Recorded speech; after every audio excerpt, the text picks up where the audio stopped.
ज्ञानोबरायांनी त्याचं गोड चिंतन केलंय. माणूस मरायच्या अगोदर त्याचं मरण प्रत्येकाला कळत असतो. सांगू का प्रत्येकाचं मरण मी? आपलं फक्त 15 मिनिटं राहिल्यात. किती राहिल्यात? 15 मिनिटं राहिल्यात. 15 मिनिटात मी प्रत्येकाचं मरण सांगतो, प्रत्येकाला कळतं. सांगू का मरण? कधी माणूस मरणार सांगतो. मरण सांगणार तुम्हाला माणूस आजपर्यंत बॉज भेटला नसेल. आबा सांगणार तुम्हाला बॉज भेटला नसेल, पाहिलाय.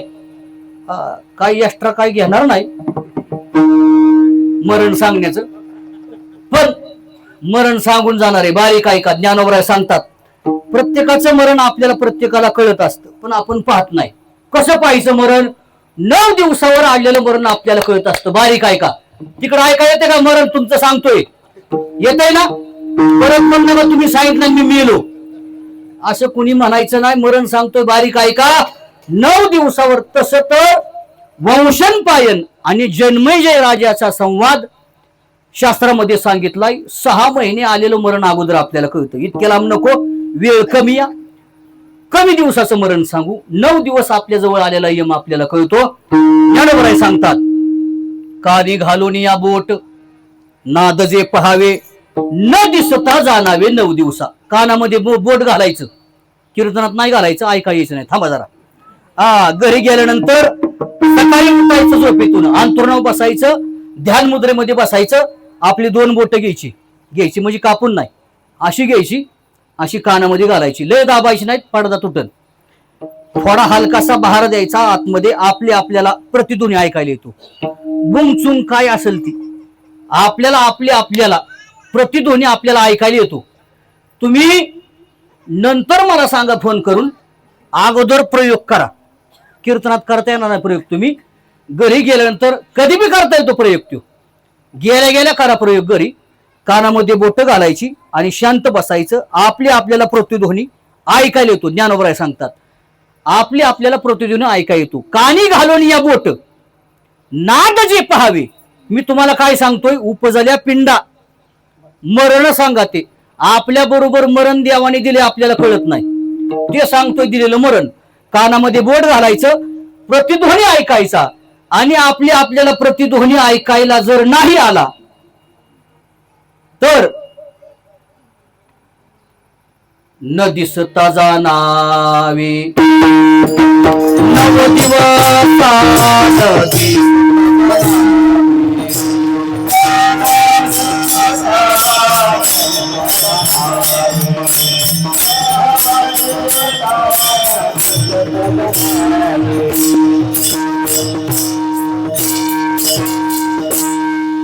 पहिली विकेट तर पडली बाबा.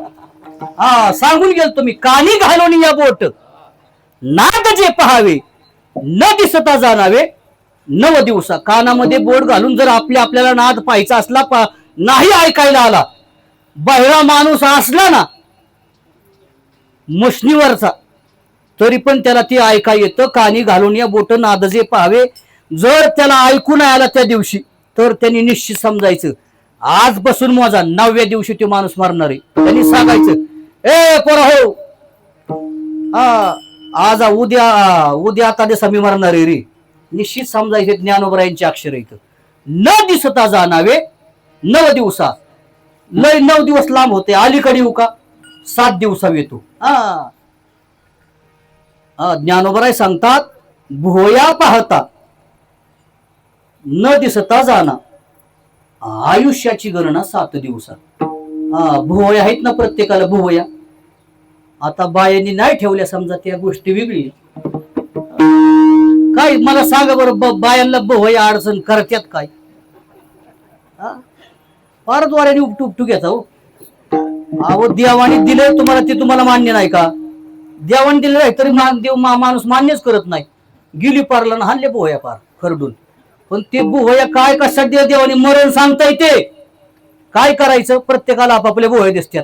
जर कापले नसतील ती, आता म्हाताऱ्यांचे दिसते ते काय कापत नाहीत. पण अलीकडला तरुण वर्ग भुवया काय ठोत नाहीत. काय करतात होती, काय म्हणतात त्याला? ब्लेचिंग.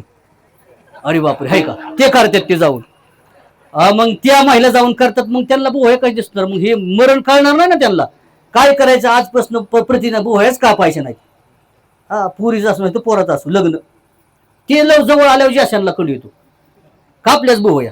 असं या काय करायचं, ज्ञानोबराय सांगतात शांत बसायचं आणि असं वर पाहायचं. वर म्हणजे बोहयाकडं, प्रत्येकाची बोहय प्रत्येकाला दिसती का? सहज पावर दिसतात का बोहया? ज्याला ज्याला आहेत त्यांनी पाकी पलीकड डांबरीवल्या बोहया दिसतात का बोहया? हा नाही दिसत, चष्मा काढून बघावं लागेल तर बोहया दिसेल तुम्हाला. हा बोहया पाहायची, आपली बोहोई दिसली समजायचं आपण हाय अजून. हा आणि ज्या दिवशी आपल्याला बोहोई आपली दिसणार नाही, मग ज्ञानोबराय सांगतात म्हणा तेची दे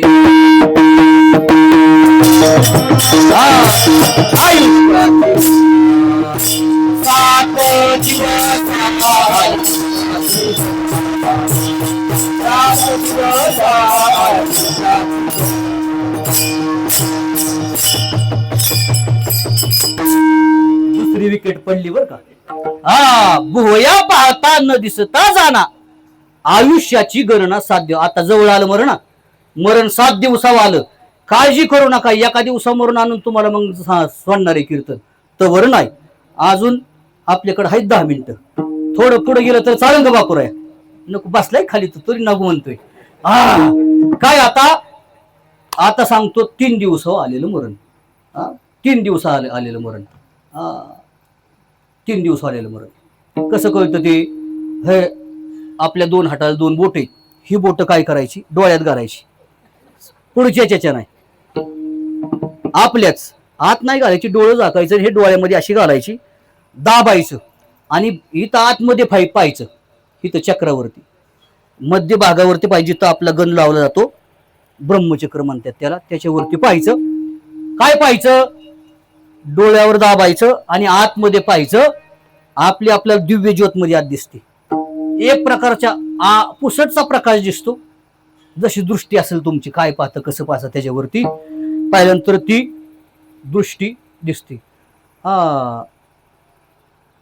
डोळा घालून या बोट चक्र जे पहावे न दिसता जाणावे. 5 दिवस 5 दिवसामध्ये जर आपल्याला तो प्रकाश दिसलाय ना, तर आपलं मरण 5 दिवस आलं समजायचं.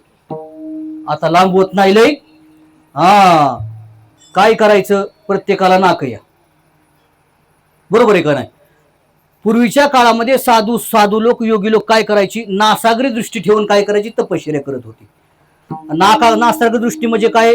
मरण नाकाव कळतं म्हणून नाकाकडे पाहून तपश्चर्या करायची. नासाग्र दृष्टी ठेवून ध्यानाला बसत होते. का? मरण आलं, मरण येईपर्यंत ध्यान करायचं म्हणून नासाग्र दृष्टी ठेवायची. ज्ञानोबराय सांगतात नाक मरण सांगतं, नाकाकडे पाहायचं.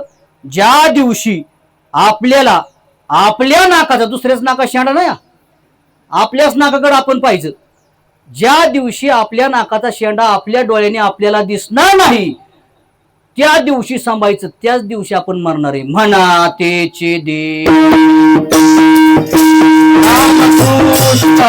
म्हणा.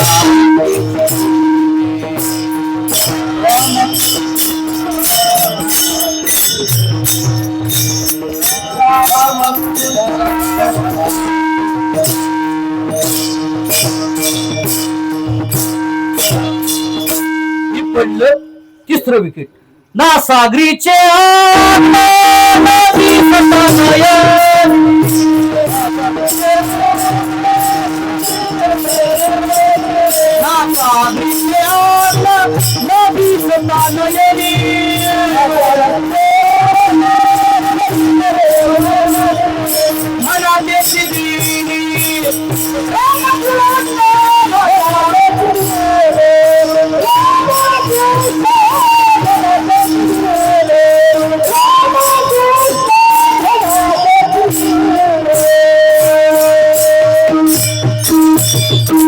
ज्ञानोबराय सांगतात नासागरीचे अग्रभाग नाकाचा कुठला शेंड आहे, तो नाकाचा अग्रभाग जर आपल्याला ज्या दिवशी दिसणार नाही, आता उठल्यावर रोज पाहायचं नाक हाय, आपण हाय.